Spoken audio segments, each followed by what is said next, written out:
Okay, hello everyone. My name is Madeline Key. I am one of the leaders of Inventors Groups of America. We are so thrilled you have showed up and are spending your next hour to 2 hours with us. IGA, Inventors Groups of America, was co-founded by Stephen Key and Andrew Krause, two leaders of the independent inventing community in 2017. To give back to the community, to provide a platform for us to gather and learn from one another.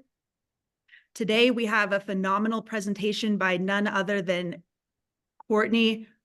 Sorry, I got distracted by Scott saying, can't hear you. Can everyone hear me? I guess okay, great. Just wanted to be sure there. We have a fantastic presentation by Courtney Laschkewitsch. She is an InventRight coach and serial inventor. I think many of you know her. She was the managing director of IGA for a number of years and poured her heart and soul into growing this community. Today, she's going to talk to us about identity, the ways that we think about ourselves, who we think we are, what we think we're capable of, really dictate more than we realize. She is going to take us from dreamer to doer. And Courtney is the right person to do this because she is an award-winning entrepreneur, a successful inventor who has licensed many ideas, and she's coached a ton of people to be more successful at inventing and product development. She knows what's going on inside of your heads, and she knows how to create the transformation we all want to see in ourselves. So Courtney, feel free to share more about yourself. There's a lot more we could say. And everyone, if you didn't notice, we are recording. So this is going to be added to YouTube. Please don't disclose anything that's proprietary or that you wouldn't want to be public. But that said, we really welcome your feedback and invite you to leave questions and tell us where you're from. One of the coolest parts about IGA is we have people tuning in from all over the world, and that's really something we like to see. So Courtney, without further ado, I think you should take it away. Awesome. Thank you so much, Maddie. Greatly appreciate it. And hello, everyone here. I'm super stoked to be here and present my identity presentation for you guys. Let me go ahead and bring up my presentation and we can go ahead and get started.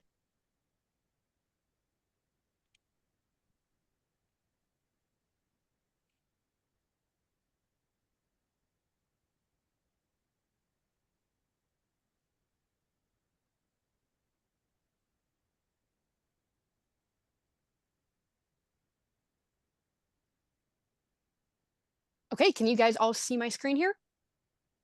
Awesome. Excellent. Okay, let's go ahead and get started. Hello, everyone. We are going to be talking about overcoming the number one thing holding you back, essential mindset changes for getting a licensing deal. As Mehdi said, I've been an InventRight coach. I am a serial inventor. I've got 6 licensed products on the market. I am the host of my own podcast, the Serial Inventing Podcast. I recently started a comic strip as well that can be found on my podcast. And I've won a couple of awards, some for my products and some for past endeavors that I've done for speaking events. Okay, so I just wanted to really briefly talk a little bit about where all this information is coming from. I, as an individual, am really data and analytics driven. Most of the decisions I make in my life are through analytics. And so when I started finding out lots of different problems for my students, lots of them based on lack of motivation and lack of movement based on other things that they're doing in their life, it became a little bit frustrating for me as a coach. I struggled a lot to hear the same problems again and again. And a lot of them really did stem from us getting in the way of ourselves. It has nothing to do with the sell sheet, nothing to do with the industry in and of itself, nothing to do with the virtual prototype, the market research, the type of company you're pitching to, the industry, not the way that they are responding back to the particular scripts that we use, or waiting for them, being ghosted.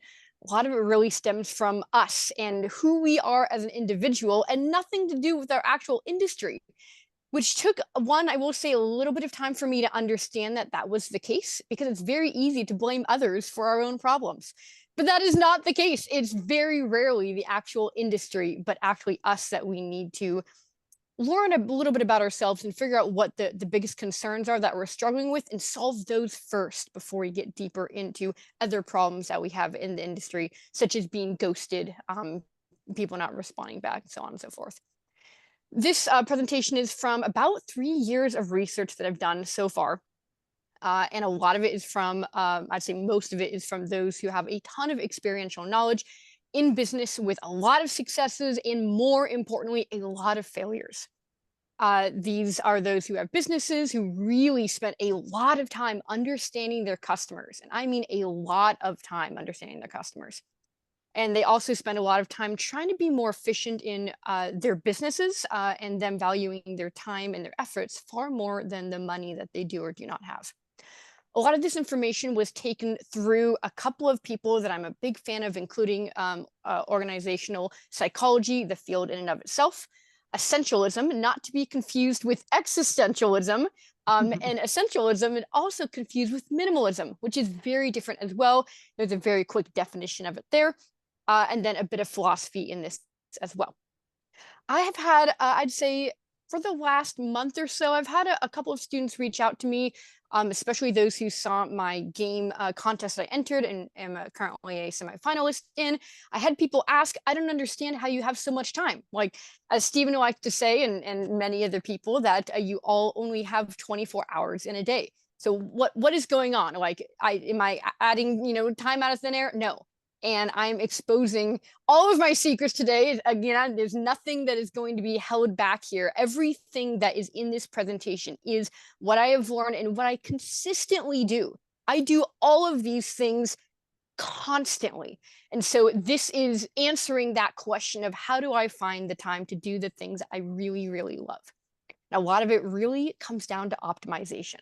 So we're going to get into that right now. It's a little bit interactive today, so you can see if something is in purple. I want you to go ahead and write it down. If you do not have a notepad right now, I definitely recommend taking one out, and I would not recommend writing it down on your phone. We are talking old school, pen or pencil and paper. We're going to fire some neurons a little bit stronger by doing that, so I'd really recommend that you do get paper of sorts and a pen, and anything in purple that you see in this presentation, please go ahead and write down on your paper.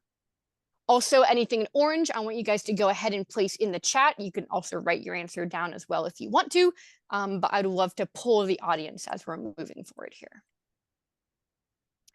Okay, let's get started. Identity. Who the heck are we? This is a very, very important question that we are going to start now and we are going to finish later. What really matters is, yes, how other people perceive you, which is a good indication of what you're putting outward, which we'll talk about in a second, but also how you view yourself.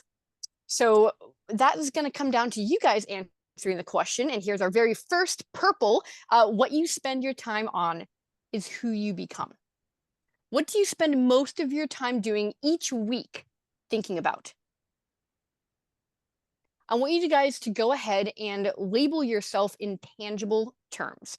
Once you're done writing down that purple section, I want you guys to go ahead and place in the chat the most important, biggest, quickest things that you can think of right now of how would you describe yourself. We are not talking intangible, so we're not saying like we're trustworthy, hardworking kind. We're talking about labeling ourselves. What are the first things that come to mind? And go ahead and throw it into the chat right now so I can take a look, and we'll use that throughout this presentation here. Those are some examples. Some of them are job descriptions, like who you are in your job, where you spend a lot of your time, probably 8-9 hours, a day for most of the week. So feel free to put down your job title. Also, you could also talk about like who you are individually aside from your work, like you're a mom, husband, etc.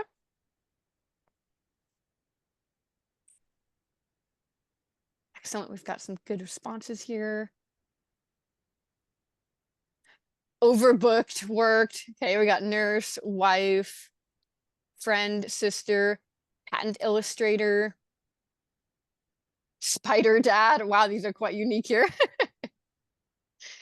Truck driver, excellent. Okay, so we've got a couple of things here instantly on. Keep going. Feel free to add them in. This is great. Anything that you write down here in the chat of your current identity of how you would label yourself, go ahead and remember what you wrote down. So feel free to write it down as well on a paper. You guys are going to be answering lots of questions here. So now that you guys have written that down, we will come back to that and start changing our identity. But first, we're going to do a little bit of education and history, and how did we actually get here? So we're going to start here with a Zig Ziglar quote. Your input determines your outlook. Your outlook determines your output, and your output determines your future. I would definitely go ahead and write down this formula. We'll be coming back to this formula as well. Input, outlook, outcome, future. The great thing about this formula is you only need to remember the very first thing, because everything comes after it. As long as you make sure you understand exactly what is being input, then everything will flow smoothly, especially if you make sure that input really is in line with your future. Here are some quick examples of an input: a negative work environment that you work in.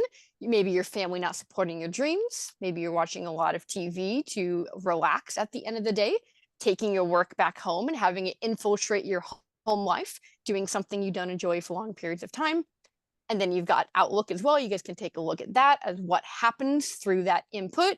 You may not care much about the integrity of the output of your work if you have a negative work environment, feeling discouraged, etc. And then an example of output slash future through these inputs and outlooks is that you lose your job, you lose interest in a project, you don't get anything done, you always feel you lack time, you feel stuck, you won't continue your projects, you don't have a work-life balance. These are all things that we really do not want to be in, yet often they happen and we wonder, how the heck do we get here? So what's really important here is we need to start understanding and noticing this thought pattern, and it all starts with that very first aspect of an input. Some inputs are shaped by external factors and others are shaped by internal. You can see here an example of this formula here: input, outlook, future. You've got negative work environment, not caring about the integrity of the output of your work, therefore losing your job. That is more external because it's a negative work environment that hopefully you're not contributing to. Then you've got shaped by internal. You feel like you won't succeed on whatever project you want to product license. You have no idea how to do it. So you feel like you don't have the knowledge, you're not sure what you're doing. So I don't know, I'm probably not going to succeed. You can have often negative self-talk, lack of confidence, and just from that one thought shaped by yourself internally, you may not try. Why? I'm probably going to fail anyways. I don't know what I'm doing. Maybe I'll start it, next year. That next year becomes never. You won't try, you won't start, it won't ever happen. Now, there's an example that I would love for you guys to, as we're going through these, to try to come up with your own right here. So here's an example, and I want you guys to go ahead and write down input, outlook, future, and see if you can fill those in yourself on one example of your life. This being one of them. I work a lot of hours at my sales rep job, and I don't enjoy it. Okay, well, if that's the case, you're spending a lot of hours in that job. I never have time outside of my work to do anything. Therefore, I never get anything else done. This is sadly really, really common for my students at InventRight. A lot of people don't like their job. They're working lots of hours to make ends meet, often for survival means. And therefore, they come to the calls and they say, I just don't have time. I just can't get it done.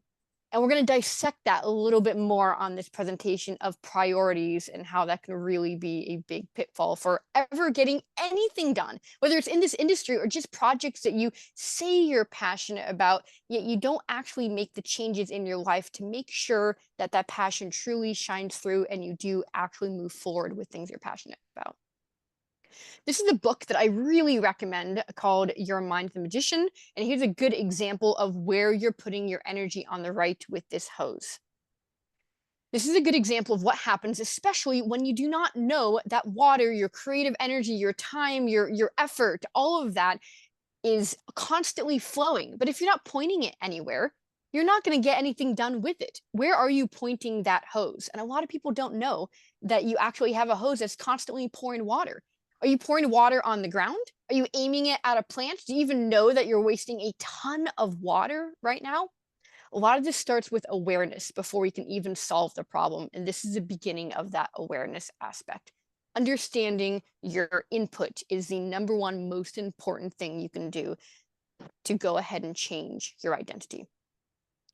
This book, I love it. Here's a quick quote from it. Moving to any new place in life literally involves deliberately putting oneself out of balance in the direction of the intended destination, and then trusting your creative mechanism to create the necessary points of support.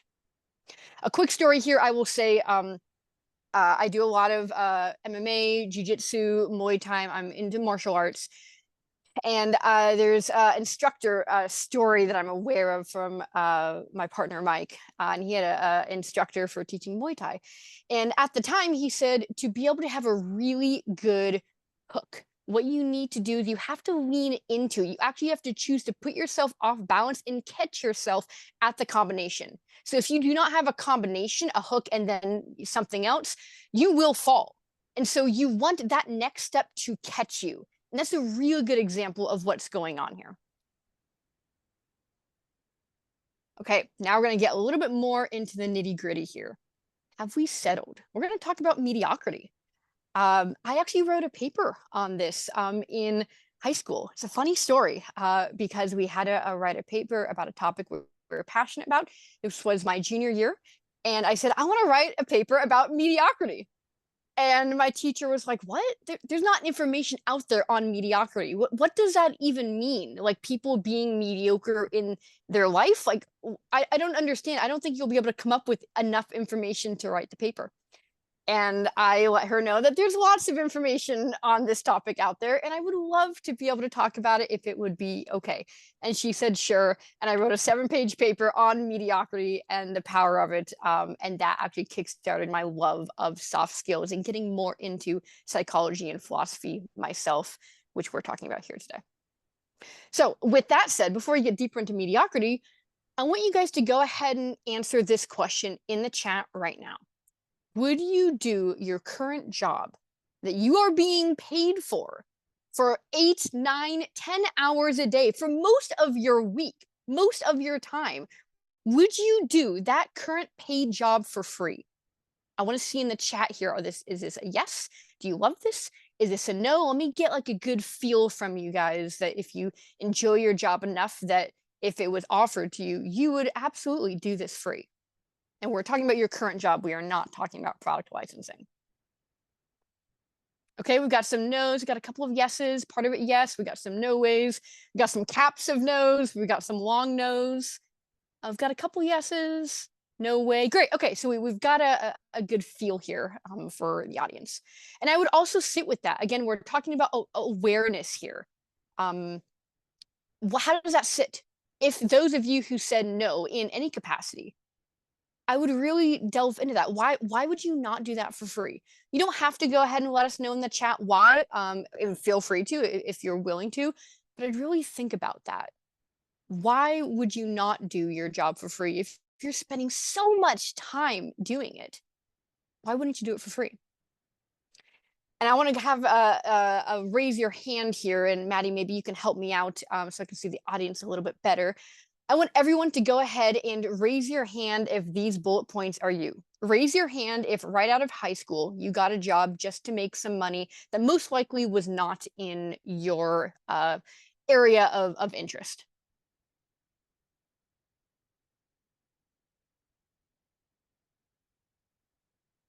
Oh, you're muted, Maddie. I'm seeing some hands, kind of a mix, not uniform across the board by any means. Okay. And then raise your hand if you left that job and took another job and you've been at that job for quite a while. So you might have gone into a couple different professions and you're continuing to do that job. And maybe at this point as well, you have settled in a job that pays the bills. It doesn't necessarily get you ahead, so you can spend more time doing other things that you do enjoy. And you're currently still in that job that just truly isn't your passion. I'm seeing some hands. Okay. Yeah. Awesome. Okay. So I hear this a lot in InventRight, and maybe that's because other people are looking for other forms of passive income so they can, get away from that 9-to-5 grind. And I would love for you guys to go ahead and write this down.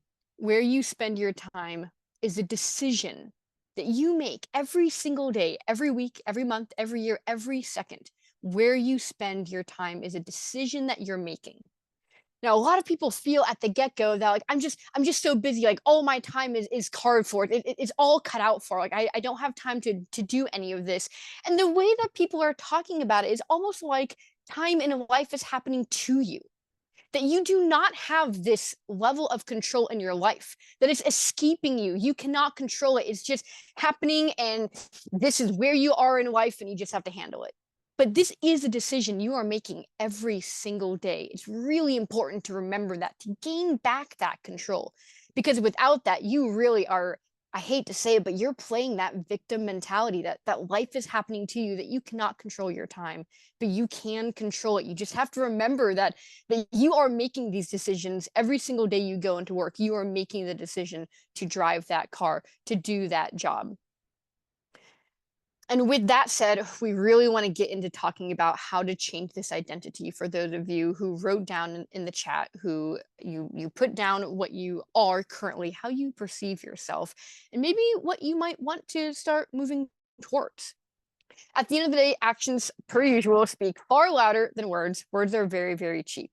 And so we can talk about it all we want, but if we don't actually make improvements and changes in our lives, then at the end of the day, it doesn't matter what we say. What matters is what we do. We have to prove it to ourselves to make things happen.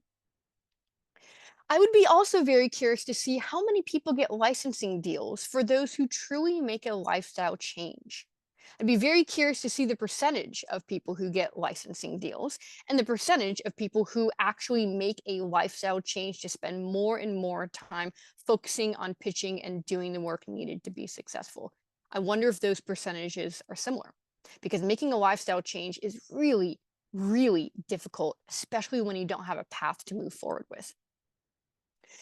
We're going to talk a little bit about if we're going to be changing your identity first or your behavior first, to make sure that everything is succinct and the path that we want to move forward with is actually true. We actually can move forward. There's a lot of blockages. Again, a lot of like victim mentality of people saying that they just can't move forward. It's impossible. There's this mental block. I just can't do it, Courtney. I just don't have time. I just can't make that change. Well, a lot of those blocks come from us, and we have the power to actually change that. Most of the problems that I see through my students, again, are particularly just on finding time and staying motivated. If those problems are the problems that we have, and it's not based on more frustration on not getting a licensing deal, not knowing what to say to a company, but ourselves, that we are the ones that have the problem, these are solvable. This is incredible news, because we can control all of these factors. We cannot control if a company is going to like our product. They have their own opinion, but we can control all of the obstacles and blocks that we put in our way, and that these soft skills, benefiting and learning to make sure that we focus on the soft skills and the hard skills, and we can control them, we are cutting out 80% of the problem. And that is amazing. And we can do it. We have to rely on ourselves to do it, but we need to do it. So let's talk about the difference between changing your behavior and changing your identity. When you change one, then the other, it's a little bit like entering a bike race without a bike. You're not going to win. You're going to be running. This is not going to work out too well. Another purple thing here, the things you aren't passionate about are the things that will hinder you from making it in the industry. Do not forget that. These are things you are not passionate about, yet they are controlling the very thing that you are most passionate about and often are your dreams. And yet you're letting things that you're unpassionate about control that? Like, that in and of itself is wild, that is the case. And this is what we're working with. This is what we need to change. When I got my very first deal, it took me 82 no's. Can you guys guess? Put in the chat, guess how many, at what number did I think, you know what? I kind of want to stop. This is kind of hard. Like, I'm getting a lot of no's. I think I want to give up. Mind you, I didn't give up at 82. I got my deal. But guess what number that was, coming from me with grit and resilience and so much energy and love for the industry. I see some in here, 10, 25, 5, 6, 7, 50, 60. Okay. So these are actually pretty good. I'm pretty impressed with what you guys put out here. It was number 10. I got 10 no's where I'm like, you know what? I think I'm kind of done. Like, I don't think my product's worth it. I think licensing's not for me. I think I'm going to stop. Like, I think this is just not me. And of course, I had a coach who probably laughed in her head at the time that I was kind of feeling like I was done at 10. And of course, I got some much needed coaching at that moment. And of course, I did not give up. And after 2 years, I got my very first deal, which eventually turned into 4 licensed products at the time. And of course, now I have 6. Okay, so yeah, let's go a little bit more into this situation here with redefining our life patterns. This is where a lot of the psychology comes into it. I'm going to go over a couple of these things and then we're going to move on to a couple other topics. There's a lot of information here, and this stuff is really, really important because a lot of this at the end of the day is coming from things that we are, the way we grew up, things that we cannot control. And it's who we are, the way that we thought how life worked. And so this is how we operate. But we need to be aware of this so we can understand how we got here. Often when we're young, we have parents, of course, who are teaching us through routines of what to do. We've created holding patterns and structure. Structure is very, very beneficial. It can also be very restrictive. And the older we grow up here, the more that it can become a concern, especially if you're going a more non-traditional route. Like if you're getting more into your own job, entrepreneurship, serial inventing, that type of thing, side hustles, lots of passive income things, not a 9-to-5 job, this becomes a problem. Take a look at a couple of these things here. Again, for survival, right out of high school, or if you go to college, right out of college, we need to get a job. We need to make ends meet. Maybe if you went to college, you have debt. Okay, you need to survive. Yep, that's fair. We need to find a way to make money. Very, very true. We need to live. And so we often take a job that we end up staying there with, and we sacrifice our dreams right at the get-go. Like, you know what? I do need to survive. And it's true. We do need to survive. But very often we just take a job to make ends meet. And then that passion, that dream that you had, slowly gets lower and lower in our priorities. And often it never goes back up in that priorities. It kind of just disintegrates and vanishes. This is our dream we're talking about, guys. Like our dream, our passion. It's wild, just wild that this starts getting lower and lower because we are surviving, but we never go back into it. So again, recognizing that we have these holding patterns, that we prefer comfort. We don't want to disrupt our patterns that we have. They do make us feel safe. And again, that's both a blessing and a curse. It often feels very instinctual. And again, for a form of intuition and survival. And that really gets us in that holding space of not, going after our dreams at all at that point. We do need to create space. And so here's the situation. If you look for space, as my students say, they're constantly trying to find space to go ahead and get in just 3 hours of pitching. That just do your best, just 3 hours of pitching. And they're okay, I'll do my best to find the space. Instead, let's change our perspective here. Let's start to create the space. If you go out looking for a space, there's a really high percentage that you will not find it. At least in America, I can say that very often we are constantly overworked. We are constantly overwhelmed. We overbusy ourselves. We put our feet in far too many projects. And this is a concern, especially when you're trying to fit something into something that already has no space. And so we need to start creating the space, and we need to utilize tactics and strategies that help us create that space. And we need to make sure that we are putting our dreams in that space at the seat at the table. I did a podcast episode on this called Musical Chairs, and you guys can take a look at that visual on the right to get a feel for what I'm talking about. When we finally have that opportunity to create space, we often fill it up with something else. All right, Courtney, I was finally able to remove something, and now I have an hour, but I've been wanting to paint my house for a while. So I think I'm going to actually put that in. But this is not an automatic conversation that I'm having with my students. This is usually them saying, oh yeah, I had that, but this project was super important, and they filled it in, but it wasn't important when they started inventing. But now that there's a space, they're like, oh, what's the next dopamine hit that I can quickly put in? Well, I have been wanting to paint my house for 5 years, so bam, it fills it in. Dreams go down the list, and again, we're at the exact same thing. So finally, when you have that opportunity and you are able to create that space, make sure that you don't fill it up with something else, that is prime time. That is really important that you carve that out so you can actually make movement on something that hopefully you are really, really passionate about.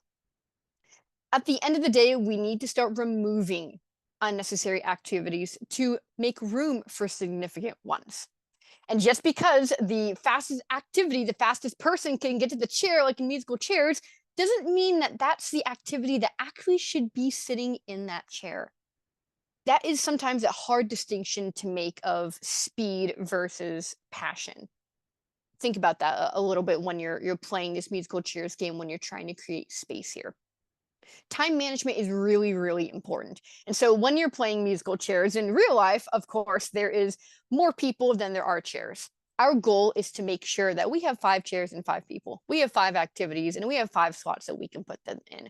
I can almost guarantee that most of you guys are already going to have 10, 15, 20 activities that you're already trying to spend a little bit of time putting in all of those chairs. And at the very beginning, we need to start removing things that we're doing before we can start adding things back in. Okay, and this is where it comes down to mediocrity. How many no's do you have? I want you guys to go ahead and write in the chat. Give me an estimate of how many no's you have on any one of your products. So obviously, let's say those of you who are doing product licensing, you are at the pitching stage, go ahead and throw a number in of how many no's you believe you have. Of course, for my students, we are very, very careful in how we count no's, and we technically call them true no's for my students. But go ahead and just put in what is your guess of those who saw the sell sheet and said no on your product. They have to have seen the sell sheet there to count it as a no. Awesome, we got 33, 10, got 38, 15, 22, excellent. Okay, so we've got a set of numbers here. This is fantastic. Here's some quotes. So obviously, there's so much out there about rejection. J.K. Rowling, 12 rejections. Henry Ford, Walt Disney went bankrupt multiple times. We're talking bankrupt here. We're not talking about a nose. And of course, the Michael Jordan quote up there. Many, many. You go into all sorts of inventors as well, and the number is pretty high up there. It's pretty shocking, and yet they were still vastly successful. And we need to go ahead and change our perspective on this and how success is created. And a lot of it is through experiential knowledge and lots of failures. You have to fail a lot to be able to understand how you can get that success. If better is within your reach and you choose to settle for less, you are settling for mediocrity. I'd really think about this as well. And sadly, a lot of the times that we make change is either because we're so excited about something and we move things around, or so frustrated at something and we move things around. But that hard part is in the middle. If you're not at that 90% or that 10%, if you're somewhere in the middle and you just choose to not reach for higher, you are definitely what I would call sitting in mediocrity. A lot of this does stem from, again, I can only speak for the US, but our Prussian education system that we have here. A lot of people end up being afraid of failure as they grow up because of school. A lot of it comes down to tests. We feel judged. We get humility. And a lot of that comes down to not being able to have the opportunity to correct our own mistakes. And this is where I think a lot of this stems from as we become adults and the decisions that we make and the risks that we are and are not willing to take. How many tests were you allowed to retake in school? A lot of the tests in our education system is you take the test and you move on as a parameter to see who has been successful in taking in, retaining the knowledge, and who has not. But what about all those questions you got wrong? How many tests are you able to retake? How many were allowing you to retake? Now, how many tests do you think you have taken? Often whatever you got wrong is what you end up living with. And that's not a great mindset to have, especially as an entrepreneur. Very inaccurate to the rest of the world. And at that point, as an adult, why even try? Like, if there's a really good chance that you're going to face judgment, humility, and you feel like you're going to fail, like, why even start going down that road? That does not sound fun to me. I'll raise my hand and be like, that will be a no. I'm going to make a hard pass on that. I don't want judgment. I don't want humility. I don't want to fail 500 times. I think I'm going to pass on that. And this ends up being our mode of life. This is how we start making decisions, is we have this subconsciously in the back of our head and we don't try. And we end up settling. We end up sitting in mediocrity. Failing fast and often is so incredibly important, and it's just not very mainstream enough to be looked at positively. Though it's the quickest way to success. Yet, it's very hard to do. At the end of the day, I think it's really important to make sure that failure in and of itself is not such a big deal. It's just a part of the process of getting good at something. I learned from my game contest that I did recently that it's really important to try challenges and contests and particularly use deadline driven opportunities that remove perfection. And I will raise my hand off the top and say that I am a big fan of perfectionism. I have struggled with that for years and years. And because of that, all of this has came out of the importance of making sure that if you use deadlines, it forces you to not be perfect. You have to get something out there. You have to ship the product before the deadline. And that those types of constraints where you're like, you know what? I see an inventor challenge out there. I'm just going to try it. I'm just going to enter it. And worst comes to worst, I don't win anything. And you're going to learn so much from that by just doing something to a deadline. True progress comes from pushing past comfort and mediocrity and trying many times and learning through experiential knowledge. Success comes from learned failures. This is how I like to look at it. Another purple quote here. Failure is the boat that takes you to the success you want. You have to get on that boat. You have to get on that boat of failure. If you want to get across the island to success, you have to be willing to make those sacrifices and get in that boat to get to that success island. At the end of the day, I will say that I was a part of a nonprofit that my parents ran called Learn to Discover.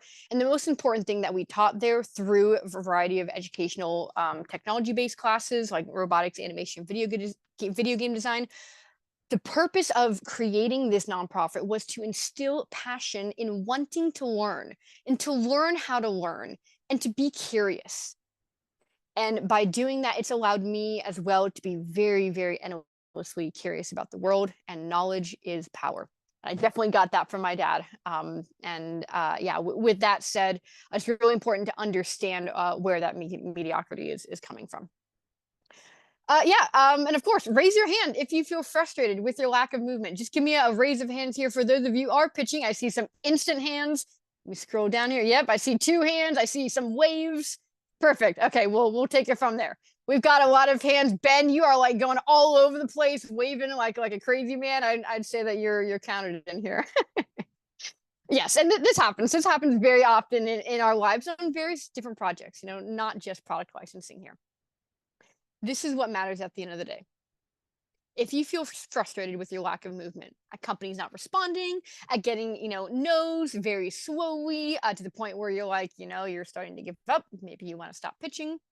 Is it because of your own excuses, your own challenges that you're dealing with in life, and your lack of perseverance, persistence, grit, and discipline?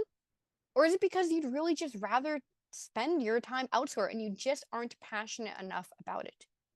And either of those are fair answers. I'd really sit with that and think about what you believe that answer is.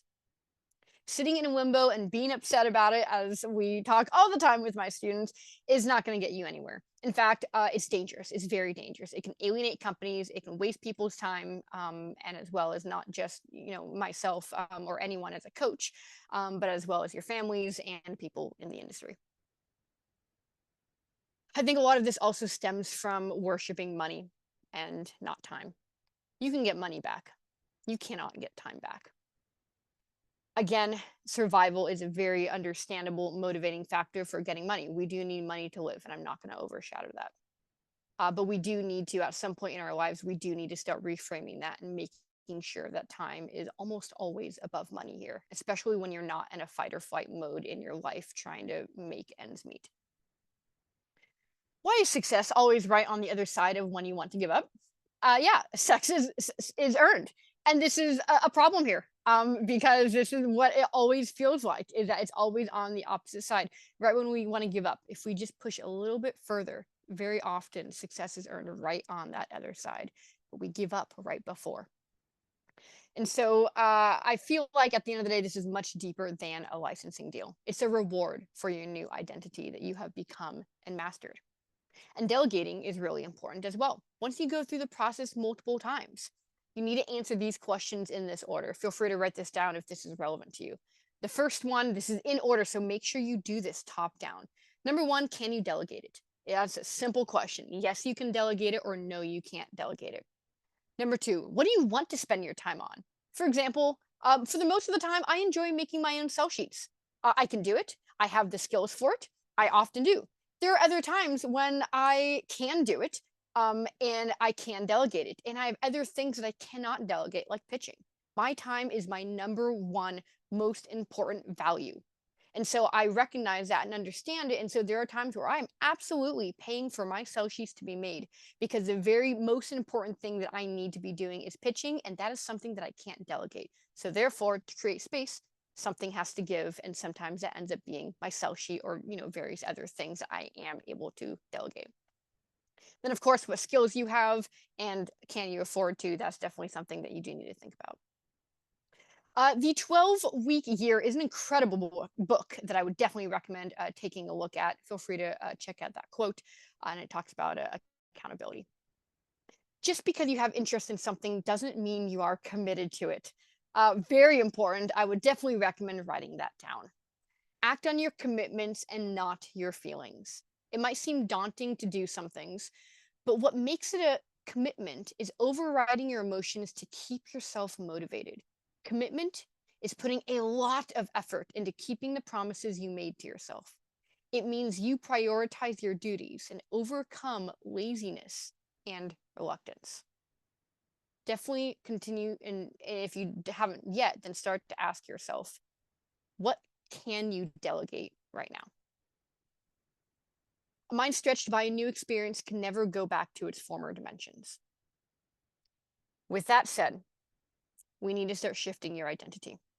We often get in a very hyper-focused bubble, especially when we're in that 9 to 5 grind, and based on now that we understand potentially our education system, at least in the US.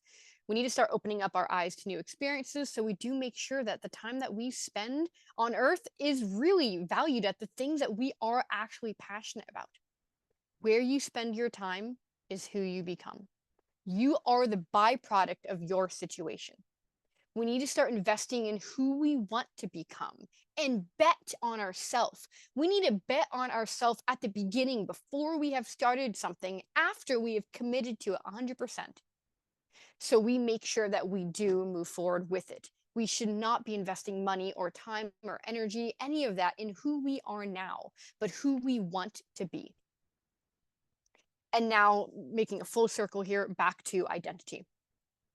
When people ask what you do, if you could choose to say anything in the world, what would you say? Go ahead and put that down right now in the chat.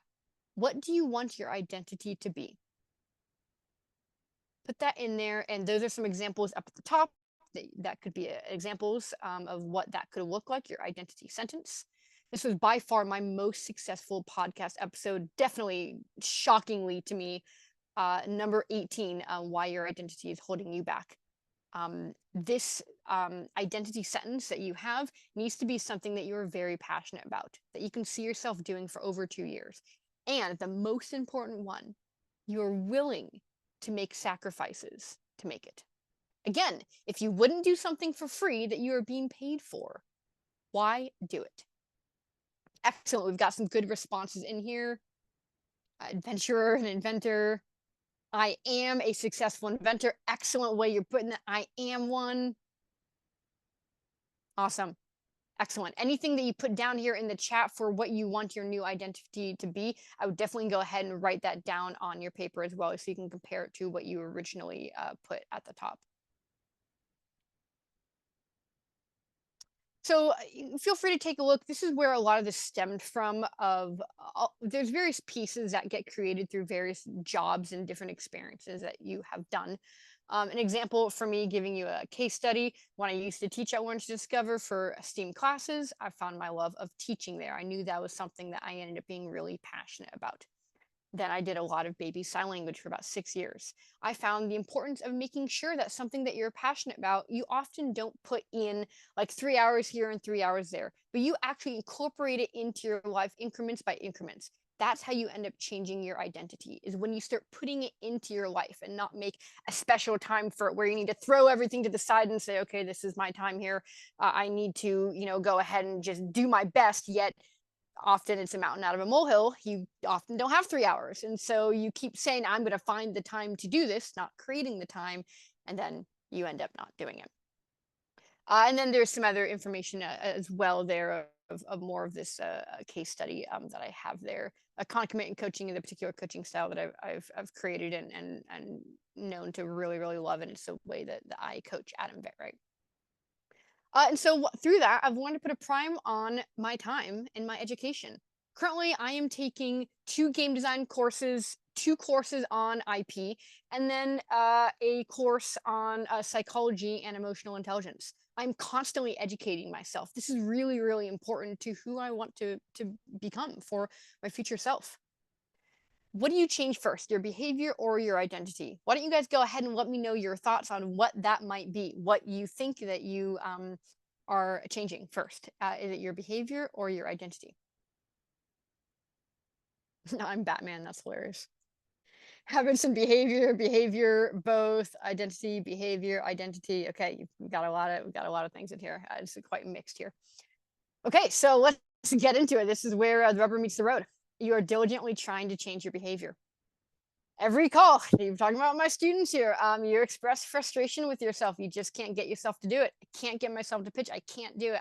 Even when I've created the time, I can't do it. I just sit down. I'm like, all right, I've got an hour here. And then you just can't get yourself to start. There's that mental conflict there. It stems from trying to change your behavior. Before changing your identity, you need to make sure your identity is aligned first and your behavior will follow. You have to change that input first and your behavior will follow. Identity first. And the number one most important thing here, you need to align it with your passions, your goals. Start with changing your identity. Often the resistance feels like instinct and intuition. You will often feel like you're going against yourself because you are. You need to retrain your brain. Just like muscles are torn, you are going to feel a little bit of that pain when you are changing your identity. It's a sacrifice you must make. Once your identity matches your goals, your behavior will actually naturally flow. Again, it's the first thing. The input is number one. What are you taking in? You are a byproduct of everything that you take in. You will stop fighting with yourself when you start with identity first and behavior second. You need to surround yourself with who you want to become, including your job, your community, your free time, your family. You want to put your hours in the places that you want to succeed. Again, input is what matters. Ignore the rest of the formula. You have good input, you will create good outlook. You will create good output, and you will create the future that you want. Align your input with who you want to be, and your behavior will follow. Change your identity. The number one thing, if you guys are going to take anything from this presentation, change your identity and your behavior will follow. We're talking about dreams here, guys. Why do we act like our dream is a dream? Why don't we put the weight and the passion and the love back in the word dream? We're not talking about something that is unattainable. We need to add back in the resilience and passion in the word dream. This is not something that one day, yeah, maybe we'll get to and then we never get to it. We want to get to it. We need to make sure that we end up doing that so we don't feel that regret later. And that often ends up including making sure that we're committing 100% of the time. When we commit 100% of the time, at the end of the day, that means we're making a decision where we are cutting off alternatives. If we make that decision once, we do not need to deal with decision fatigue. And this is where it really comes in. People say they're committed, but they're committed in about 98%. So where does that 2% come in? Is it when you face 50 rejections and feel like giving up? Yeah, that sounds about right, right? When that 2% wants to come in there where willpower and motivation fails and you want to give up? Yep, that's where that's going to happen. But if you are going to commit 100%, you do not have that decision fatigue. If you're deciding what to do, you know what you will end up doing. You will have committed 100%. You will need to commit 100% if you want to make sure that you are accomplishing your dream. Once you commit, hopefully it becomes a passion and then a habit or a lifestyle. And then hopefully, if you want to, a career. Motivation usually comes after you begin. It's the start that stops most people. So make sure you actually start and then let that motivation come in here. And this comes down to, again, the input. You need to consume your passion. Consume. These are some examples of what you can do to consume your passion if your passion is in product licensing, an inventor, a serial inventor, collecting royalties. Here are some examples of what you can do to consume that information. You need to take an information that inspires and agrees with your dream. And there's an example at the bottom of like a restaurant, totally irrelevant from our industry as an example. The dream will start itself if you surround yourself by the identity you want to become. And here's a couple other things that I'll mention for a lot of students who are saying that I don't have time. I would flip that on its head and say that it's not a priority. If you don't have time, it's really not a priority. And that's a really hard conversation that I have with my students. They're like, no, I'm passionate about it. They feel like they have to defend themselves. That, you know, it is a priority. Well, your words are different than your actions. You say you will accomplish it, but months down the line, and you don't end up accomplishing it. So change that. Every time in your life when you're like, I just don't have time for that. Okay, it's not a priority. That's okay. You just need to decide, is it a priority or is it not? And yeah, if we want to make our dreams a reality, we need to protect the space and time it needs for us to be successful. Where people spend their time says a lot about their priorities. Definitely think about that. How we spend our time is a choice that we're making. And then here's a couple of extra things for those of you who are like, okay, I get this, Courtney. I need to not, sit in mediocrity. I need to find time. Like I need to do all these things, but okay, I get that. We're past that now. But what do I do? Like you're talking about like gaining time and removing time. Like how are we doing this then? What are the tactics that we can use? Definitely, you guys will want to spend a lot of time here, especially in the recording, trying some of these tactics. One of them, which I do probably every quarter, is called the Eisenhower Matrix. And these next 3 sections here are purely just talking about getting back time, so removing things from your life, gaining more time, and then efficiency. All of this is about solving that problem of I don't have time once your priorities are in line. Yeah, breaking unproductive habits. This is a big one. This is a formula that I have created that I found to be really important, including especially when there isn't just a trigger. A lot of this comes down from at the end of the day when we want to relax. We worked hard during the day and now we go home and we want to wind down. But often what we end up choosing is something that is mindless and something that is not mindful. We need to make sure that the extra time that we do have is truly spent on things that can help you focus on the things that your identity, who you end up actually wanting to become. This is a formula you guys can follow to help make that happen. Okay, and yeah, continuing with getting back time, you need to remove things from your life. There are so many different endless tactics and strategies. Often in my coaching calls, my student will mention a very particular thing, and from my long list of tactics that I have, I will then pinpoint the thing of what they're struggling with and have them try that. And so acknowledging your discontent, question your priorities. Why haven't you prioritized changing what you don't like about yourself? Guys, this is simple. This is very, very simple, but why? Why haven't we prioritized changing the things we don't like about our life? It should start there. And that could very easily start with a list. Why haven't you asked your boss if it's possible to try switching to a different shift? Or why you haven't been able to block off a weekend to try something you are passionate about? Have you truly explored all of those options to make sure that the time that you're spending is truly in something that you enjoy? You have to take action. Trying new routines as well can really, really help, and something that you can do instantly. And yeah, making movement. Do you feel mentally exhausted? I get that a lot as well. Well, I'm mentally exhausted. I can't do it. My brain is not there. That actually happened to 2 of my students yesterday. Actually yesterday, where they're like, I'm just mentally exhausted. I'm doing too much. I just don't have the time. Again, don't have the time. And so mental exhaustion is just another thing to go through. And there are so many tactics on this. Feel free to take a look at these, breaking your project into a tiny task, starting the day off with what is the most important thing you want to accomplish. Licensing, you do need to make sure that you cannot remove self-care and replace licensing in your list of priorities. Something needs to give, but self-care cannot be that one. Embracing radio silence is my number one that I love to do. That can be a little bit hard to find the time, but I forcibly do it. I'm like I need to absolutely utilize the radio silence tactic. I have an episode on that you guys can check out to get really deep into the psychology of what that is and how that works. And a lot of it just it comes down to literally having a 5-minute timer and sitting in silence and just letting thoughts come to you and leave you. And rating your exhaustion can really help as well, especially when you're working with like family and friends and you're talking with them and you're trying to get things done around the house and being honest with what is your level of exhaustion. There are times when you should push yourself. And there are also times when you should not. And so knowing those boundaries and knowing exactly where that gray area is and understanding what that gray area is can really help you make sure that you utilize your time wisely. Gaining back time. These are other tactics that you can use now to gain time. Instead of removing things, now we're adding things using different strategies. Those of you, I'm sure some of you are familiar with the Pomodoro method. Try that if you can't sit for very long. You can do that in segments.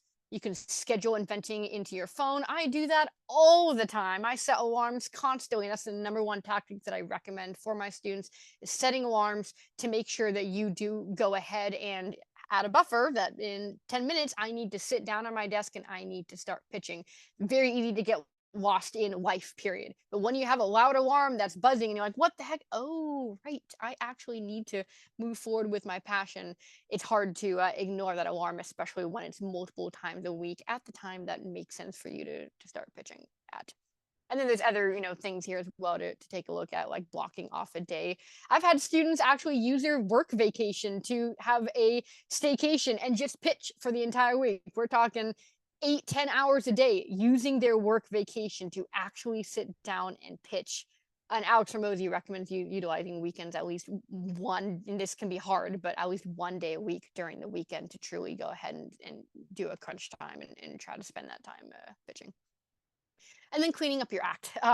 There's a lot here, but trying to remove everything from your workspace is really, really helpful. Making sure you're using your email successfully. This is a big one. Same with computer. Holy cow, I'd say probably 90% of my students are not using keyboard shortcuts, do not know that you can group tabs, are not utilizing a mouse, do not know what a favorites bar is or how to use it. Making sure your scripts are accessible, using copy and paste, adding extensions in so you don't actually lose them, your tabs. There's a lot of things that we're talking hours and hours you're getting back in your time if you spend time gaining skills for you to be successful. We're talking hours, guys. These hours could be the difference of getting a deal and not even choosing to start. This is a really big difference that you can make just by making sure that you are efficient with your skills and with utilizing, your workspace successfully here. There's a whole other thing we won't get into, but that goes into mental clutter, and this is really, really important. It took a long time for me to get good at, and there's a little formula you guys can take a look at as well. Last couple things here: long-term goals versus short-term goals. What's really important is once you commit to 100%, that you do go ahead and make sure that you have it be a long-term goal. Thinking short makes you short-sighted, and that's not good for the licensing industry, especially for product licensing. You really do need to make sure that you do have those long-term goals and you're thinking long-term so you can make sure that you balance your life out properly for that. You can try something that you do not like. So feel free to try different things. And if you don't like it, give yourself permission to bow out and to move on. Just because you've tried it doesn't mean you have to continue it. So recognizing what you do or do not enjoy and making sure you're making that long-term decision on that particular activity is really important. And then hard skills versus soft skills. This could be, hour-long conversations. And maybe this is something that we could do a future presentation on if it's relevant to anyone. But really focusing on those soft skills than those hard skills is really, really important. I would say, in my mind, if I'm choosing hard skills, meaning a good product, a good sell sheet, a good industry to pitch in, compared to soft skills, building a relationship, making sure you have proper time management, the intangible things, I will bet my money, my time, my energy, my effort, everything on someone who has good soft skills and a bad product than someone who has a brilliant product and really, really bad soft skills. If you don't follow up, there's a really low chance that you're going to get a deal. And just that in and of itself is a soft skill. And not following up is the number one reason, in my opinion, why inventors don't get licensing deals. They give up. And this is an example of a comic that I made to prove that point after many aggravations from my students telling them, like, it rarely has anything to do with you, like, being ghosted. Like, usually they just forget. And so you need to follow up to remind them that you did send that email, and you are looking for a response back. Okay, with that said, there's a couple other things here you guys can feel free to take a look at in the recording. The one thing that I'll mention here that isn't in here, and that is this pot story that I have. Essentially, the story is this. We have a class who are making various pots. It's a ceramics class. And the teacher has group A make tons of different pots. Your goal is to make hundreds and hundreds of pots and create the perfect one. Whichever is your perfect one, you're going to send that in for the assignment.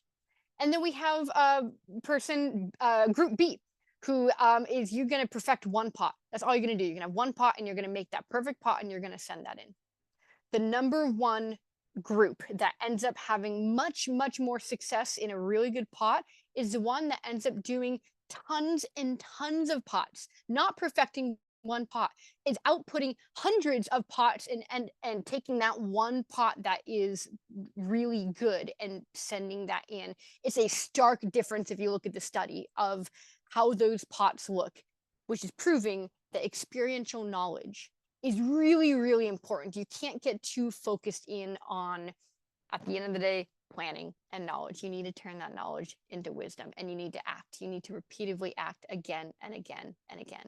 You don't know how cold that water is until you step into it. And so it's really, really important to go ahead and step into it and either A, go ahead and make many, many, many different failures and hopefully successes to get there, or work with someone who does have that industry knowledge, who has failed many times, to help you lily pad hop over a couple of those mistakes that are really easy to make when you just have the knowledge and not the wisdom. And one more thing here I'll bring up, which is just this waterfall analogy that those of you are familiar with if you were in my smart pitch meeting at InventRight that I did recently. And yeah, that's just this waterfall analogy of when you're pitching, when it's like you're pushing water to start the flow of a waterfall. Excellent. You're pitching. Awesome. When you stop pitching, when you stop moving your hands to dump the water off, at the end of the day, there will be some responses back. It'll trickle in, but then it will completely stop. This does come down to actual physics here.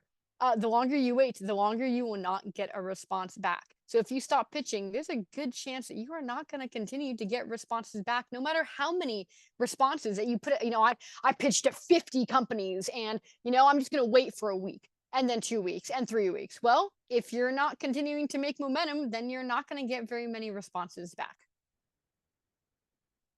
And so for any of you, those who like this type of information, who are interested in observational psychology, organizational psychology, chronic commitment coaching, and learning more about where this knowledge is coming from, essentialism, definitely recommend taking a look at these books. They're also on my website. I'm a big fan of these books. I have read all of them. I do not recommend a book that I have not read. A lot of this has stemmed from this knowledge from this podcast, from this webinar.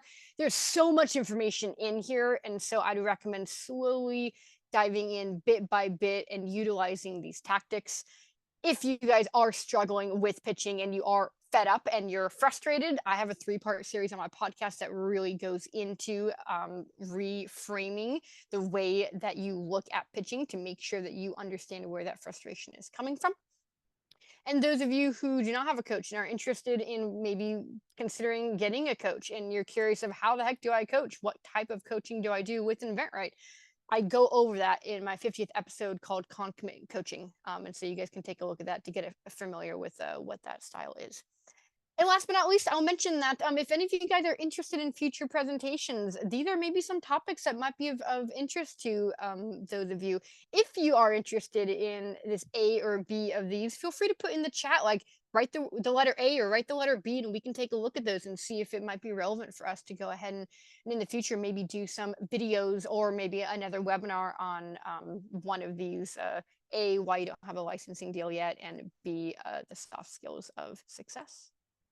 Thank you guys so much for coming. I know this was really quick here and we went a little bit over time here, and we'll of course jump into some breakout rooms. But once again, the most important thing for you guys to take in at the end of the day, in my opinion, is you really need to align your input with who you want to be.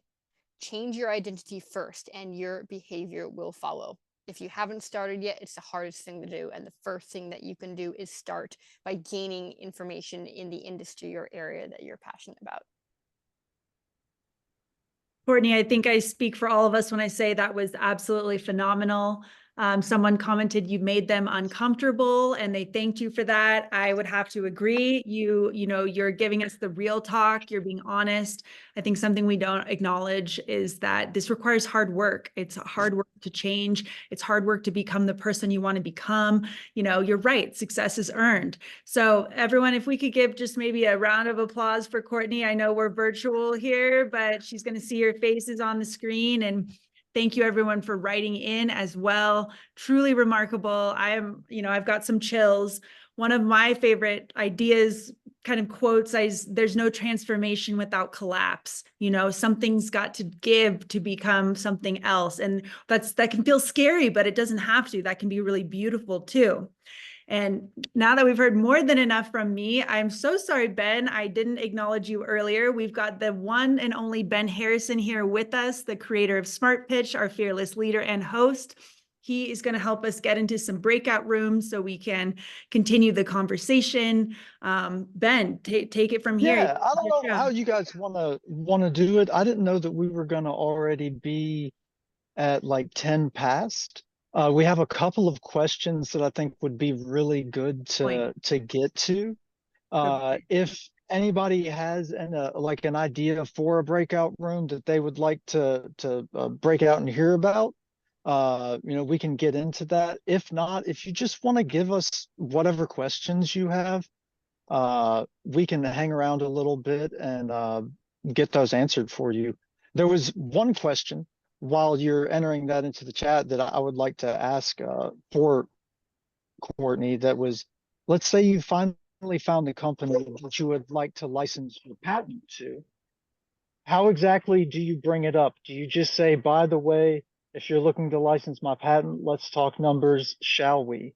So they're asking how you would broach reaching out to a company that you wanted to try to license your intellectual property to, how you would initially bring that up. It's a bit of a long answer, I would assume, to that question, but feel free to take that. Yeah, that's a massive topic, which is why it's an entire step at InventRight Step 8. It's hours worth of education there. Just from the get-go, let's just assume that you did your market research, you have a virtual prototype, and you have a sell sheet, you have potentially a provisional patent application, and you're ready to pitch. You definitely need to create a good hit list, and that's where that pitching starts. And there's many ways to find companies. One way to give you to answer that question a little bit is by going to a store that you think should have your product. So if it's a hardware item, go to Home Depot online. Go to the category that you think your product should be in. Look at the brands. There's a brand section. Look up those brands. Let's say it's Irwin. Great. Irwin is a brand that's going to be on Home Depot. Use Irwin. Go to the irwin.com website. Make sure that your product fits in. And I would go ahead and start with, preferably if you can reach out to sales and marketing emails, great. But often you can't. Sometimes you just have a support email. So there's many different tactics, and we won't have time to go deep into any of these tactics because there's so many different ones.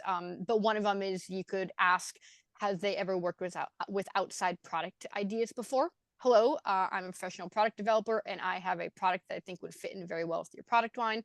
Who would be the right person to talk to about outside product ideas? Thanks. Very simple. You can also bypass customer service by just saying, hi, I have a question for the sales department, and hope that they direct you to sales or marketing. And a lot of the hardware companies, as an example, have portals. And so definitely check that as well and see if any of those companies have a submission portal.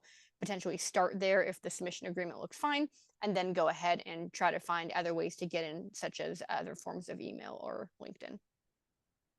So if I can add something to that, Courtney, great answer. Jose, I, I would say my personal recommendation. I'm not a lawyer. This isn't financial legal advice, anything of the sort.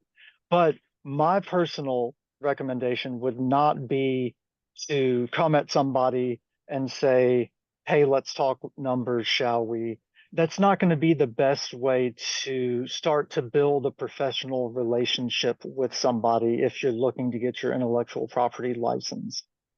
If you found companies that you think would be a really good fit, you've done your research, a really good way to open up that conversation is just to ask them if they take product develop or ideas from outside product developers, if they are open to open innovation. And if they are open to that, then hopefully they have a process. You can ask them about that and they can start to help walk you through that. But getting started off in anything, just trying to get exactly to the numbers or brass tacks, it isn't going to come across all that great. And it's better to make sure that people are open to doing that in the first place, and then ask them a little bit about their process and see how you can be a team player and make sure that you have all the key elements in place in order to send over to them, like really great marketing material that makes sense, and that you have everything in place in order to make their job easy to say yes to you, and to not worry so much about just the numbers, but finding a partner that's going to be somebody that you're going to want to work with and that can take your product and get it into a bunch of stores. So maybe just change your perspective just a little bit and think of like how you would want somebody to start a relationship with you, and kind of ease into it before you go right for the kill and start talking numbers. Courtney, there was another question I saw somewhere in here. Madeline, let me know if William says uh, he has hard time eliminating ideas, marginal ideas. Work very hard on eliminating marginal ideas. Do you have any advice on that for people, Courtney, on how they can maybe pick the right projects? No doubt you see a ton of different projects come across your desk from students. How do you cull through that list? Yeah. A lot of it comes down to that market research again, because I'm so truly I'm so data and analytics driven. I take myself out of the equation. But I will say that that's because I've pitched hundreds of my own products, and so I don't have the my product is my baby perspective. And so this can be a little bit hard to do, but now when I myself go through product ideas, deciding which one to put energy on, I take myself completely out of the equation. I do not focus on what I'm passionate about. So that can play a role in for getting motivated and having that willpower and gaining that discipline. Sometimes having sheer passion can play a role in it. It just does not for me. I just feel about it a little bit differently, but make sure you have some passion in it that you believe can be sustaining. Otherwise, if you completely lose passion for it, there's a good chance that you'll just give up and stop pitching it. Elsewise, I am definitely looking at the market, and often I start with the hit list. This is a little bit more of an advanced tactic that you got to be a little bit careful with, and I wouldn't recommend it to everyone. But myself, I do start with seeing how big the industry is, like what the category is. Baby is a big category. Toy and game is a big category. Hardware is a big category. Housewares and kitchenwares, gift, novelty. If you go into any of those areas, boom, there's going to be a lot of companies in that already. Something small, something without electronics, something that's lightweight, something that shipping can be pretty easy. At the end of the day, those are like the biggest parameters. Obviously, it really does come down to the actual specific product. And so, of course, when I'm doing product evaluations with my students, we go pretty hard into going through those categories and different, ways that it can be done. But those are at least some parameters for you to start with. And then you really need to know the industry. So it's important to do your market research and start with, of course, first seeing if your product is out there. If there's something close to it out there, that is a good thing. You do want to see something that is close to it out there. It shows proof of demand. If there's nothing like it out there at all, that means that it might be hard to bring it to market because it might need some education involved in it to make sure that the company understands what the benefit is to the consumer. So I'd look at it that way as well. Wow, that's a great answer. Thank you so much, Courtney. So I've seen some comments, Madeline, people saying that we should just, not worry about having any kind of breakout room, getting into all that, and we should just Okay. have a little bit of an open session for a second. And that works for me. Yeah, that absolutely works for me. I just looked through the chat and I'm going to pull out one more kind of question comment before people have the opportunity to write in others. Kevin wrote, the frustrating part for me is the no response. So I'm wondering if I'm knocking on the right doors or trying to access the company in the most efficient way. This definitely seems like a main pain point for people. And I'm not pitching ideas for licensing, but I'm pitching other things. And you spend hours writing these messages, you reach out, you do your research, you get excited, and then just nothing, and so it can feel like that time was for naught. So how would you go about answering that, Courtney, for someone who's getting a no response at all and is really questioning, what am I doing something wrong? What can I do differently? Yeah, and this could go in so many directions. And of course, I'll just focus on talking about product licensing and getting in there. You definitely need to start with the hit list. At the end of the day, I've been doing actually a lot of A/B testing myself on the hit list and how the hit list is derived through different methods, and then doing A/B testing on the scripts. And then I just finished my A/B testing for going through what titles of people that I should be reaching out for. Again, data driven. And so because of all of that, it could be a bunch of things. Your hit list may not be very good. It could be the wrong people that you're reaching out to. And most importantly, in my opinion, it really does come down to the script. The script is the most, in my opinion, difficult yet psychologically strategic. In my mind, with my own experience, it really, really comes down to the script. And you do want to make sure that you're putting the relationship first, then like what you're actually looking to accomplish here with product licensing. And so without, knowing what the situation is, yes, being ghosted and not getting responses is common in and of itself. Even if you have a really good hit list, really good scripts, and the right titles, you will be ghosted, which is why I got so frustrated, which is why I created the 3-part series on my podcast for this. Do you have the ghosting blues? Because lately, for the past probably 2 or 3 months, I've had far more of my students than usual be very frustrated, where they're like, I just can't get any responses. I reached out to 20 companies, like I am doing my follow-ups, and yet I'm done. I'm so tired of this. And so I've heard enough of that where I'm like, okay, this is a bigger discussion. This really needs to be talked about. Perspective shift, what is happening, what we can do about it, what we can do about it. We can't be waiting. That's the number one thing we can't be doing. We do need to do follow-ups. And so one, I kind of hate to say this, but really getting into the nitty-gritty of what the heck you're doing, what your hit list is, what your scripts are, what your project is. A coach can help. A coach is really important for that, or someone who can walk you through it, who knows what's going on. Elsewise, if you're an InventRight student, you're going through the 10 steps, like you're just tired of it, take a look at my podcast and look at those 3 different episodes and see if that helps in any way with just your perspective of being frustrated that they aren't getting back and what you can do about that. I wouldn't even say it common would be the best way to frame being ghosted. I would say expected.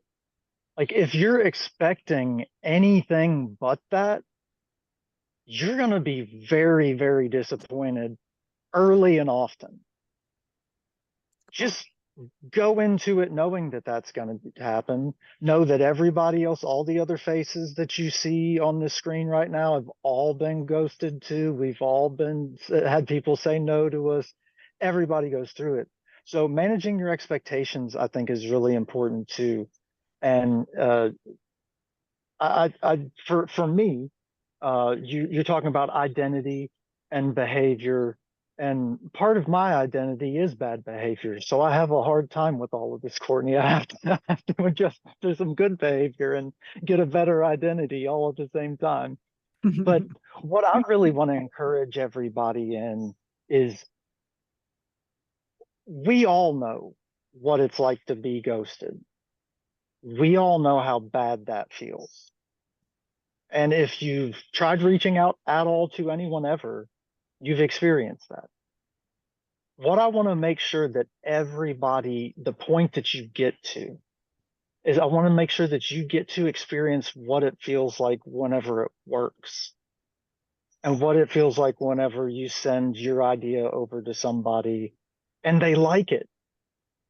Because all the bad things that happen, all the frustration, all the ghosting, everything in that moment, it doesn't matter anymore. You forget all of that because of the good things that happen. So changing your behavior, changing your identity, it takes time. And it takes getting to the wins, even if they're small. It takes doing the work to get to the point to where you do get those wins, to give you the motivation and to help you to see yourself different too. And once you start to pile those little wins up, once you start to see yourself as that other person, I think is beautifully put and a wonderful message, Courtney, that you change who you are as a person at that point. And I really want to encourage everybody that it doesn't take a house, on the coast to be success. Success can be getting your idea out there. It can be taking action. And you pile up enough of those little successes, and then sooner or later you've built the life that you want on your terms. And I want to encourage everybody that can start with one win. So just go out and get that one little win and start to see yourself different. Sorry, I'm go off on my soapbox rambles, and I probably have missed a question or two. Madeline, do you have anything else that you saw? I will just take the opportunity to share that, yes, these videos are actually on the web. They are not only on the Inventors Groups of America YouTube channel, which I will link shortly, but we also publish them on the inventRightTV channel. So if you would like to watch the recording, that's what I'm assuming this question was about. If I misinterpret it, please let me know. Courtney has made her podcast widely accessible as well. I believe you can check out her website where she has it linked. And I'm imagining you can also find it anywhere you listen to podcasts, including Apple and Spotify. If you're not following Courtney on LinkedIn, I certainly would. She posts about every episode, giving you a taste and an insight with usually some unique and interesting graphics to let you know what's coming. So if you're not, sure you necessarily want to watch listen to everyone, you can get a little preview and check it out that way. I actually don't know, Jose, what the company America Invents is. So, and I try to think I know most of the other organizations. So this organization is called right now Inventors Groups of America. That name actually might be changing soon, but I cannot answer your question any more than that, unfortunately. Ben, Courtney, are you familiar with America Invents, or even, yeah? Yeah, I'm familiar a little bit, but not enough to speak on it. Got it. Yeah. Oh, okay. Bill Siddell. I listened to his, he gave a presentation today to the USPTO. Were any of you in attendance for that about successful inventing? It was a conversation all about licensing that took place at 11 a.m. Pacific this morning. Yeah. It's awesome. And Elliot, I want to thank you too for bringing this up. And Madeline, Courtney, either one of you that want to speak to it. It's not something that we've really talked much about tonight. I don't want to keep everybody long either, but Elliot brought up how important building relationships is, and I know, Madeline, you're all over the world doing all kinds of stuff, been, writing and speaking, and Courtney, you're all over the place having people on your, you have your own podcast, you do all kinds of stuff too. And so I just want to ask the both of you how important you think relationships are in in the business that you do, and uh how like what if there's any one soft skill that you've cultivated that you think makes it easy for you to quickly build relationships and get people to trust you enough to be willing to even respond.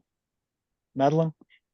Yeah, good question. I love this question actually, and I'll answer it in a specific way. For those of you who don't know, I've been heavily involved in helping manage Stephen Key, my dad's social media presence since basically 2014 on LinkedIn. And he's, a prolific guy. He puts himself out there. He makes a ton of videos. We've written articles together. We really want people to get to know him. But I think sometimes people look at this social media and they see the comments or the likes and they think like they don't really understand that most of the people that are commenting or liking, those aren't random people. Those are people he's interacted with. Those are people he's called on the phone. Those are people he's messaged. Those are people he's mentored. There's no amount of thinking you can kind of, in my opinion, just put yourself out there and people will connect with you. Those are people he's built relationships with. And that's why I hope some of you would feel like you're a fan because you feel like you've gotten to know him. And so I think relationship building on some level is letting people get to know you. And I don't think I'm actually that good at it. I do social media, but I don't like to share a lot of personal information. It's uncomfortable for me to share photos of myself. That's probably holding me back from getting to know more people. One thing I will say is I've tried to bridge this gap where all my work is online. I rarely meet people in person. So these days, whenever I do, I really try to soak that up and I try to give people my attention and genuinely be interested in them. And I also try to bridge the gap when someone I'm seeing do something interesting or cool online, or maybe they're kind to me or they're interacting with me. I try to get that person on the phone or on the Zoom and say, like, who are you? And it's not because I think that they can do something for me. It's because I'm curious and I want to learn. And there's so many people who do so many unique things here that I think Courtney's right. Like when we're not curious, we've really lost our footing there. And so, yeah, sometimes relationship building can feel a little transactional, but I think from a long-term perspective, it's finding people who you want to rock with and who you want to cheer on. And so something I try to do on social media is be very generous with my encouragement. I think it takes guts to post anything publicly, let alone something that's intimate, that's a failure. And so it's very easy for me to say, good job. I like what I'm hearing, more of it. And I'll never forget this. I was at a conference with mostly patent attorneys, and I was actually trying to do a little social media for maybe this industry. And I just realized how unique and special what we've built in the product development inventing community is, because one of the patent attorneys, who's a great, nice guy, was like, oh, I don't really like people's posts because I don't want to clog up other people's feed. He perceived liking something as taking away for some other people. And that was such a weird scarcity mindset to me. I couldn't believe it. And then I helped some attorneys make kind of there was a person who won this amazing award, and I helped them write up this post and make it. And it was like crickets. There was the congrats weren't flowing in. And so I think something that's so beautiful about creative people who are really we all know how much work it takes and how much doubt and fear there is. They're really willing to support each other. And I would say that's an easy way to build a relationship. Be generous, be curious. I think we're all kind of hiding sometimes, not wanting to share. So I don't know if there's anything useful in that, but I think it's the most important thing you could do. And yeah, I think it's a great answer. And from just real quick and Sorry, Courtney. I'm really curious to hear what you have to say about this too. But from your perspective, as someone who has run social media campaign or social media account for someone who has people reach out to them all the time, you've been doing it 10 years now, you said, since 2014. It's 10 Yeah. years. How, first off, is there any one pitch that you guys have got from somebody or any one initial message that you've got from somebody that has stood out? And how much do you appreciate and notice when people engage with the content that you post? Oh man. Real quick, just so everybody can hear it from your perspective, because we're not all social media Yeah, managers. yeah, yeah. No, the love I feel for people who have regularly interacted with us and been supportive runs really deep. I know the names. If those people wrote me an email, if they asked me for anything, I would basically be like, yes, what can I do? How can I help you? Thank you, because we are really nothing. Like there is no social media without people who support you. It just like doesn't exist. You know, there's some I love this question too, because I don't read all the messages anymore. I haven't for a while, but there was a long period where I did. So I got to see a lot of outreach from other people. And in some ways it's simple, if you have a short message, if you are kind, if you are respectful, and if you demonstrate some degree of specificity, if you show me in one sentence or one line that you have not just taken like a cursory look and are messaging 25 people for help, but you actually appreciate what we've done because you read something or you listened to something and you tell us how it helped you, that is like gold. That is why we're doing all of this. And so, that helps us be curious. Some people are really cute and they reach out at the very end and they're like, hey, I licensed something, thank you so much. And that's great. But even those small wins, like we're in the business of basically what Courtney is trying us to do, which is link action with intention. We want to get here. We know the action piece is there. And so, yeah, it's, you get a sense really quick if people are going to if they want to take a lot from you, and I think relation building is about reciprocity. So you're always wanting to like give before you can ask, so when you write that message with something that you've taken the time, you've taken your time and now you're giving that positivity, people generally want to reply to that. And that's something I forget when I'm reaching out, because I'm like, okay, this is what I need. This is what I want. How can I get it? And that's a transactional mindset. That's fundamentally different. Yeah. You're so right. And everyone, I want you to pay pay attention to what Madeline just said, and remember that whenever you're trying to build relationships, that's what we're talking about. Building relationships, how important that is. You just had someone who has run social media for someone for a decade tell you they have a deep love and affection and remember the names of and will respond to the emails of people who have paid it forward. Not in expectation of something, not in a I scratched your back, you scratch mine mentality, but the people that truly pay it forward. You want to know how to build a relationship, that's a great place to start. Costs you $0.00. Yeah. Not always going to work, but totally worth a shot. Worst case scenario, other people see you out there being positive. And that's not a bad way to be seen as a professional. Sorry, Courtney, you've been so patient. Do you have anything to say about relationships and your style of that? And anything else to add? I think this is an incredible discussion, one that we should be having a lot, especially as inventors, because that's what we're doing. We're using our creativity to help someone else be successful. That is what we're doing. Like we are, yes, trying to get our product on the market, but through that, the only way for that to be successful is to make sure that that company is making money off of our creativity.